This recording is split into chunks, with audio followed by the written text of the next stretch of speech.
Bonjour Carole, Bonjour, comment ça va? ça va très bien. Alors, de quoi parlons-nous aujourd'hui? Alors aujourd'hui, comme je vous l'ai dit lors de la dernière vidéo, on va décortiquer les groupes sanguins. Donc aujourd'hui, on va parler du groupe O, le premier groupe sanguin. Alors, il est au sommet de la pyramide, c'est le groupe sanguin le plus ancien, qui remonte à l'homme de Néandertal. Et c'est l'homme donc des cavernes, le chasseur-cueilleur. Je donne un petit peu plus de détails à ce niveau-là par rapport à la nourriture de nos jours. Donc ce chasseur-cueilleur ne consommait que des aliments crus, évidemment, il n'y avait pas encore le feu. Donc beaucoup d'aliments carnés issus de la chasse, des fruits sauvages, des baies, des graines éventuellement, pas de culture, donc pas de céréales. Et voilà, c'était l'essentiel de sa nourriture. Alors on ferait ça de nos jours avec autant de protéines animales, on aurait des très très gros problèmes parce qu'on ne brûlerait pas tout ça. Mais eux, vu la capacité d'énergie qu'ils développaient pour chasser des journées entières, donc tout était évidemment brûlé.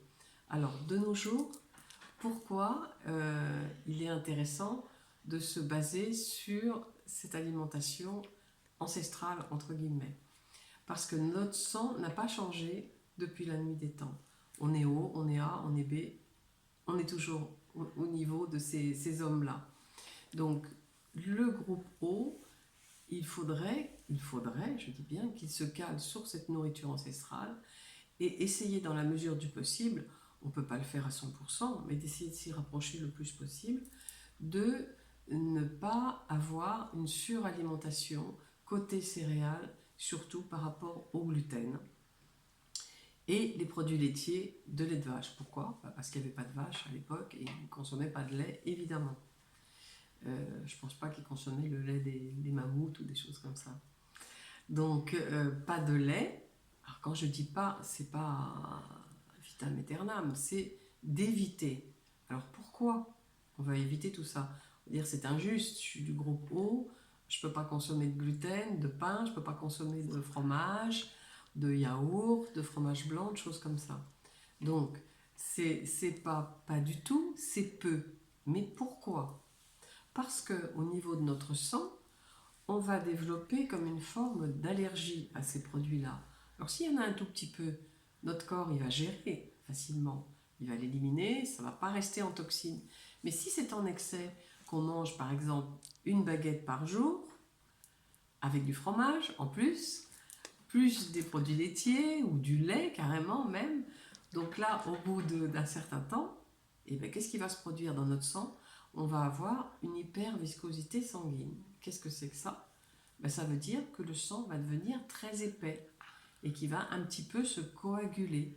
Donc si le sang n'est pas très fluide et épais, qu'est-ce qui va se produire? Dans un premier temps, voilà, le cœur va être obligé de travailler davantage pour assurer la circulation dans tous les organes jusqu'au moindre recoin.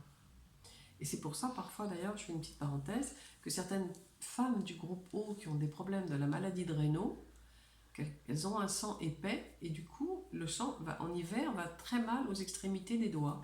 Et du fait, les phalanges sont privées de sang. Et c'est très douloureux. Donc, limiter au maximum le gluten pour pas qu'il y ait cette hyperviscosité sanguine qui va enclencher donc ces problèmes de circulation. Mais c'est pas tout, parce que si on continue sur la même lancée avec cet excès, on va avoir tendance à faire de l'hypertension artérielle. Et oui, parce que le cœur va fournir un effort supplémentaire. Donc si c'est passager, ça ira. Mais si ça dure dans le temps, le cœur va un petit peu fatiguer et la pression va monter dans les artères. Donc cette hyperviscosité va poser ce genre de problème sur le long terme. Alors si on ne comprend pas ce phénomène et qu'on se dit j'ai de l'hypertension, je vais prendre un médicament. Ok, on va prendre un médicament. Mais on ne change absolument rien au terrain ni au problème réel, à l'origine, à cette source de problème.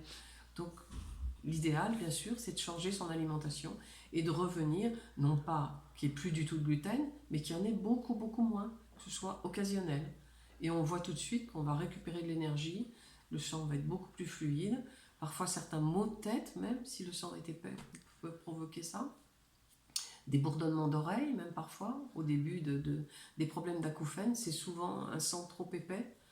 Et ça, le groupe O, il est dans ce schéma-là.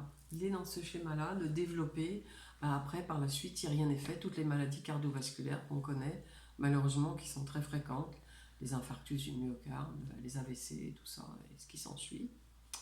Et voilà. Donc, Alors, Carole, qu'est-ce que je peux manger quand je suis du groupe O? qu'est-ce qu'on peut manger? Mais plein de choses. Au niveau des protéines, bien sûr, aucun problème, hein. Pas en excès, puisqu'il faut les brûler aussi dans la balance. Si on mange des protéines, il faut que ce soit aussi brûlé. Tout le corps ne pourra pas assumer tout ça. Donc, on va aller, si on veut quand même consommer un petit peu de produits laitiers, c'est surtout les produits laitiers de vache qu'il faut mettre de côté.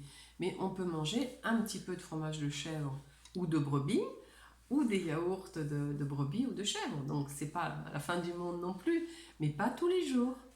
3 fois par semaine, c'est un bon rythme.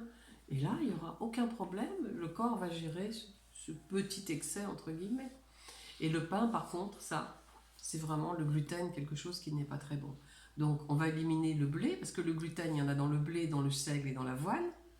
Donc à partir du moment où on élimine ces 3 céréales-là, on peut rester sur du pain de maïs, sur du pain de sarrasin, ou alors sur des cracottes, genre pain des fleurs à base de sarrasin. Et là, il n'y a pas de problème. À partir du moment où la céréale n'a pas du tout de gluten, on peut manger du riz au lieu de manger des pâtes, ou alors des pâtes sans gluten. Maintenant, c'est très fréquent. Et parfois, les gens vont se poser la question, pourquoi maintenant il y a plus de problèmes avec le gluten qu'avant? Groupe O ou pas groupe O? C'est tout simplement parce que les cultures de blé sont totalement différentes par rapport aux blés ancestraux. Maintenant, les blés sont beaucoup trop riches en protéines. Donc, qui dit protéines dit gluten, parce que le gluten, c'est la protéine du blé. Donc, ces blés sont extrêmement riches en protéines. Donc, à force, il y a une intolérance du corps. Et c'est pour ça qu'on entend de plus en plus de gens qui sont intolérants au gluten. Donc, voilà les grands problèmes, si on peut dire, du groupe O.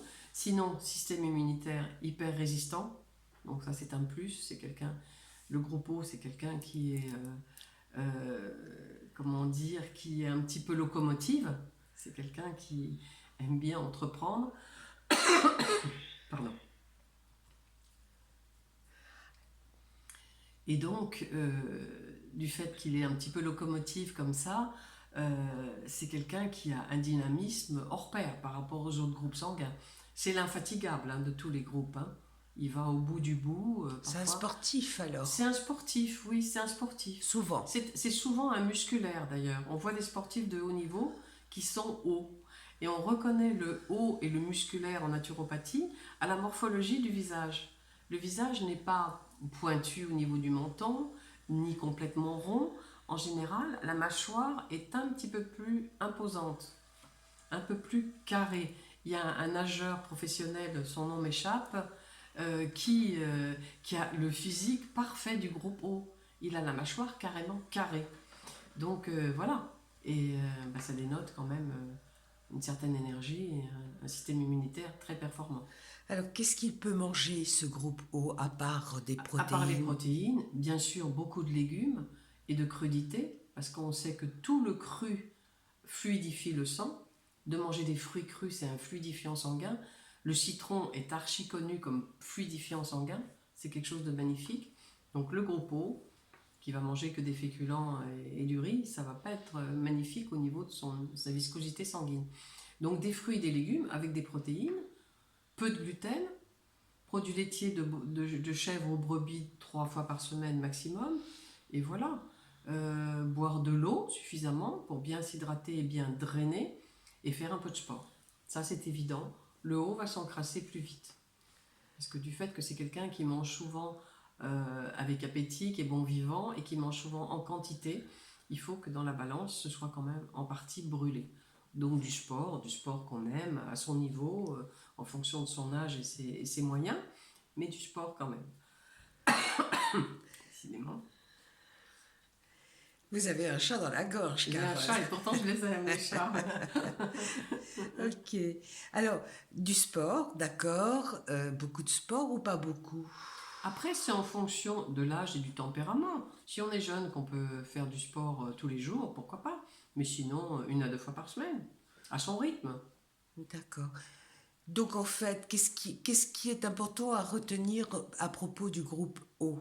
Alors, de retenir qu'on est résistant, on a un très bon système immunitaire, mais qu'on peut aussi s'encrasser si on n'a pas cette hygiène de vie qui remonte à la nuit des temps, le fait de ne pas prendre trop de féculents, de choses comme ça, de gluten et de produits laitiers. Voilà. S'encrasser, quand vous dites c'est s'encrasser quoi? Au niveau cellulaire, au niveau de la lymphe, Ah au d'accord, niveau de la lymphe s'encrasse, devient épaisse, et tous les déchets étant dans la lymphe repartent dans le circuit sanguin et vont encrasser nos artères et nos organes en dernier. d'accord. Alors c'est pour ça que vous faites des drainages lymphatiques en tant que C'est naturopathe. tout à fait, tout à fait. C'est pour ça que je fais des drainages lymphatiques pour les gens qui veulent se détoxiner aussi. Aussi. Aussi. D'accord. C'est pas que pour ça, évidemment. C'est aussi pour les problèmes veineux, les problèmes de cellulite, de rétention d'eau. Mais c'est aussi, au départ, pour détoxiner. Parce qu'on fait un travail sur tout le corps, sur la lymphe. Donc on fait travailler les ganglions lymphatiques un petit peu plus que la normale. Et si je suis du groupe O, que je me suis bien encrassée, qu'est-ce que je dois faire pour arriver à une normalité de nouveau? Alors, ce qu'on peut faire au début, alors tout dépend du degré d'encrassement, on peut faire ce qu'on appelle des monodiètes, c'est-à-dire une journée par semaine, de manger qu'un seul aliment, de préférence des fruits, parce qu'on est encore en période d'été. Donc on va choisir un fruit qu'on aime bien, ça peut être du raisin, ça peut être des pêches, ou du melon, ou de la pastèque, quelque chose qu'on aime bien, et qui va nous drainer. Et on va manger ce fruit à volonté toute la journée. Et ce jour-là, que de l'eau. Pas de café, pas de thé, évidemment, pas de pain, encore pire. D'accord. Et l'hiver, ça peut être des pommes, par Et exemple. l'hiver, ça peut être des pommes, bien Une sûr. journée que de pommes, Que par de exemple. pommes, ou même un peu de pommes cuites, si on veut, en hiver. Un petit peu tiède, même, pour pas se refroidir. D'accord. Donc ça va nous détoxifier. Voilà, ça va nous détoxifier et on va s'apercevoir que le jour où on va faire la monodiète, si on est bien encrassé, que le lendemain matin, on va avoir une langue bien blanche. On va avoir une petite couche blanche sur la langue. Et c'est pas du tout mauvais signe, au contraire, c'est les toxines qui s'évacuent comme ça. Ah, d'accord. Et on peut moucher, même davantage, avoir le nez qui coule. On ne s'est pas enrhumé du tout, c'est une détoxination qui passe par là. Et une journée par semaine, c'est pas très contraignant et c'est vraiment très bien pour le groupe O, qui, je le rappelle, est un bon mangeur quand même. D'accord. Est-ce qu'il est sujet à prendre du poids, du coup? Un petit peu. D'accord. Un petit D'où peu. le sport. D'où le sport, voilà, d'où l'équilibre. C'est un musculaire, le haut, hein. C'est un musculaire, donc il ne faut pas courir toute la journée, mais il faut quand même éliminer, au moins marcher. Au moins marcher dans la journée, plutôt que de prendre le métro ou le bus, s'il y a une station ou un arrêt, de le faire à pied, tant que le temps le permet, c'est l'idéal. Faire un peu de vélo, ou même du vélo d'appartement. Maintenant, il y a beaucoup de choses à notre disposition. Ou la piscine, pour ceux qui aiment nager. Ça fait travailler tout le corps. Le fait de nager, le contact de l'eau sur le corps, fait comme un drainage lymphatique. Ça draine le corps. Donc c'est excellent. Bien. Écoutez, Carole, vous allez nous laisser vos coordonnées sur le site. Avec plaisir, je laisserai mes coordonnées sur mon site. Et pour que les gens puissent éventuellement, s'ils sont intéressés, de prendre rendez-vous pour établir un bilan alimentaire. Et avoir un drainage lymphatique. Et avoir éventuellement un drainage lymphatique qu'on fait à la séance ou par abonnement. Bien. Alors, la prochaine fois, de quel groupe nous parlez-vous? Alors, du groupe suivant, dans la hiérarchie des groupes sanguins, du groupe B. Le groupe B, c'est les petits nomades. D'accord. Donc ça, c'est très intéressant parce qu'on va voir au cours de cette émission que c'est des nomades et ils s'adaptent très bien, en fin de compte, à beaucoup de choses. Et le système immunitaire est pratiquement identique au groupe O. Donc c'est des gens très, très robustes aussi. Alors j'avais entendu dire que le groupe O était un donneur universel. Qu'est-ce que ça veut dire? Tout à fait, c'est un donneur universel, c'est-à-dire que comme il est au sommet de la pyramide des groupes sanguins, il peut donner son sang à tout le monde.